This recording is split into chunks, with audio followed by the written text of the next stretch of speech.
Voilà, aujourd'hui nous voulons donc comprendre ce que c'est qu'un algorithme et notamment l'algorithme de dichotomie.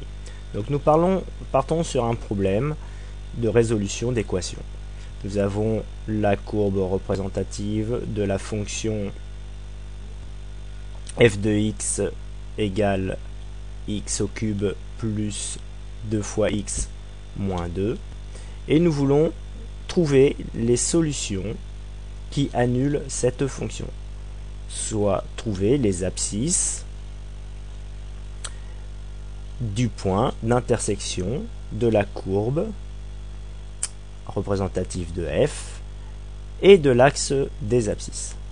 Ici, par conjecture graphique, nous pouvons voir à peu près que l'abscisse du point B, point d'intersection de la courbe rouge avec l'axe des abscisses, est à peu près égale à 0,75. Si nous réalisons un zoom, nous allons apercevoir que l'abscisse n'est pas vraiment abscisse égale à 0,75. On voit très nettement ici que l'abscisse n'est pas sur ce trait vertical et donc pas sur 0,75. Donc comment trouver la valeur exacte? Nous pouvons effectivement conjecturer avec GeoGebra ici et voir les coordonnées du point B. Donc les coordonnées du point B sont de 0,77. Mais ceci est une valeur approchée. On peut trouver une valeur plus exacte. Donc c'est là qu'intervient l'algorithme de dichotomie qui va permettre de trouver la valeur la plus proche de la valeur réelle en réalisant un encadrement. Nous allons prendre d'abord dans un premier temps un encadrement avec deux valeurs qui encadrent l'abscisse du point B. On prend deux valeurs 0 et 1, donc deux nombres entiers. Et le principe de l'algorithme de dichotomie, c'est de prendre cet intervalle, donc la différence entre 0 et 1, donc de faire B, la borne B, moins la borne A, divisé par 2. Et nous allons trouver donc un point milieu, ici, d'abscisse 0,5. Et on voit ici que le point C peut correspondre à un nouvel encadrement, c'est-à-dire qu'on pourra prendre comme nouvel encadrement, au lieu de prendre 0 et 1, on prendra un nouvel encadrement 0,5 et 1.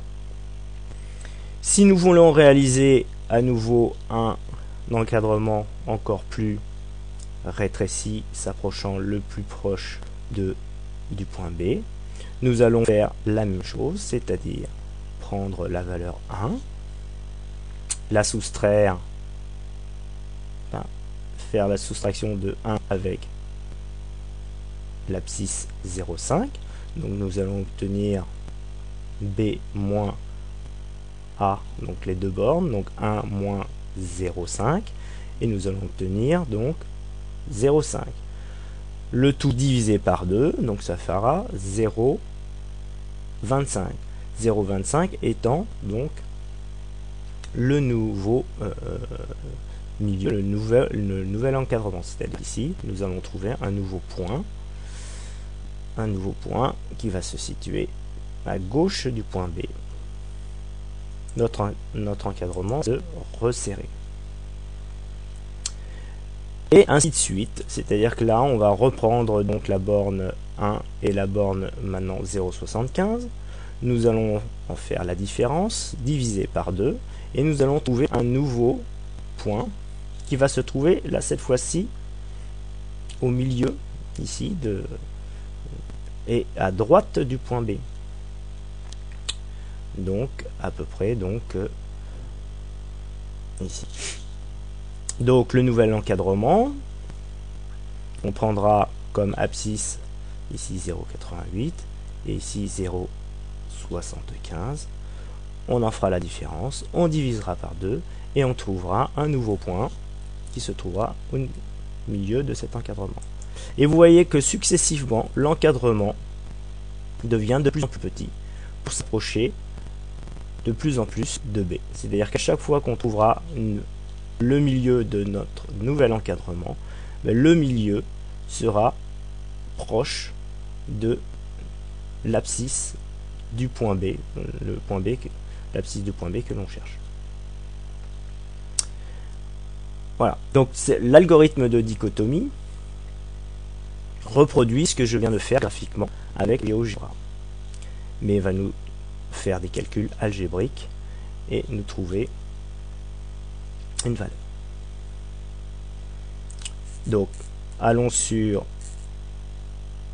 AlgoBox, qui est le logiciel qui permet de construire des algorithmes et de les tester.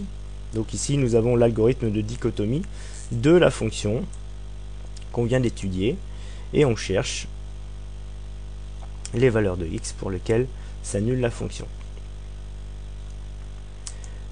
Pour tester l'algorithme, il suffit ici de tester l'algorithme, de le lancer, et là vous voyez les différents calculs qui s'effectuent. Ici, le résultat de l'algorithme qui vous indique la valeur du milieu qui s'approche le plus possible de la valeur de l'abscisse du point B que nous avons vu sur GeoGebra, et on prend le milieu et on calcule son image. L'image de la fonction doit être le plus proche de 0, puisque sur GeoGebra on voit bien que le f de x, ce qu'on cherche, f de x égale 0, c'est-à-dire y égale 0. Donc ici, sur AlgoBox, cette valeur-là, donc l'image du milieu par la fonction f, doit être le plus proche de 0. Dans le problème posé aux élèves de seconde D6, le but est que cette valeur-là soit inférieure à 0,001. Donc ici, cette valeur est 9 fois supérieure à celle demandée. Donc pour cela, il faudra donc modifier l'algorithme et notamment modifier la valeur de test qui se trouve ici, c'est-à-dire le début de notre boucle tant que. Ici, on demande un écart entre la valeur A et la valeur B, donc B moins A, inférieur à 0,01. C'est-à-dire qu'ici, l'écart, tant que cet écart-là soit supérieur à 0,01, en fait, votre algorithme va calculer des nouveaux encadrements.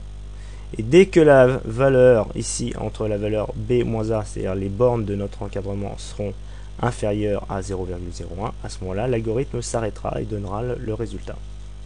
Ici, on a vu que le résultat était insuffisant.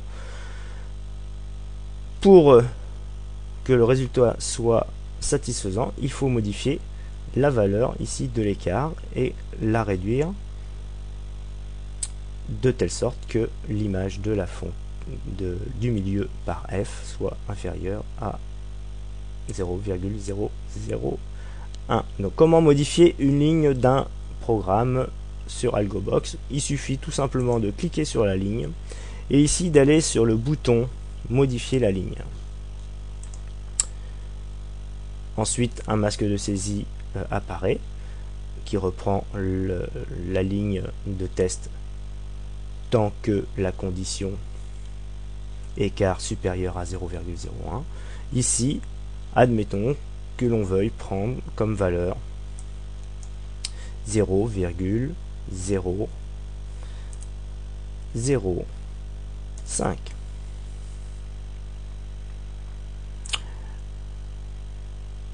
On appuie sur OK et vous voyez ici effectivement que la ligne a été modifiée. Ensuite, on teste l'algorithme pour vérifier s'il n'y a pas une erreur de syntaxe. A priori, ici, pas d'erreur de syntaxe, sinon le logiciel vous l'indiquerait. Ensuite, vous lancez votre algorithme et l'algorithme va lancer ses calculs. On regarde les résultats donnés en bas. on voit que déjà le milieu, on ne trouve plus 0,77 et quelque chose, mais 0,76 et quelque chose. Et l'image de ce milieu par la fonction f nous donne une valeur négative et plus petite donc que la valeur précédente. Voilà. Mais pour le problème posé, elle n'est pas suffisante. Cette valeur-là devrait être inférieure à 0,001. Donc là, ici, elle est 5 fois plus importante. Attention, il faut bien prendre la valeur absolue de ce nombre. Ici, le nombre est négatif. La valeur absolue sera positive, soit 0,005237758 Voilà, donc vérifiez bien que la valeur absolue de ce nombre-là soit bien inférieure à 0,001.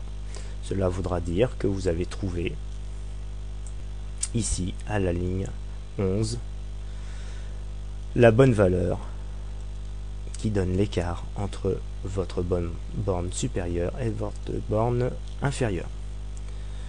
Voilà, j'espère que les explications ont été suffisantes. Bon courage!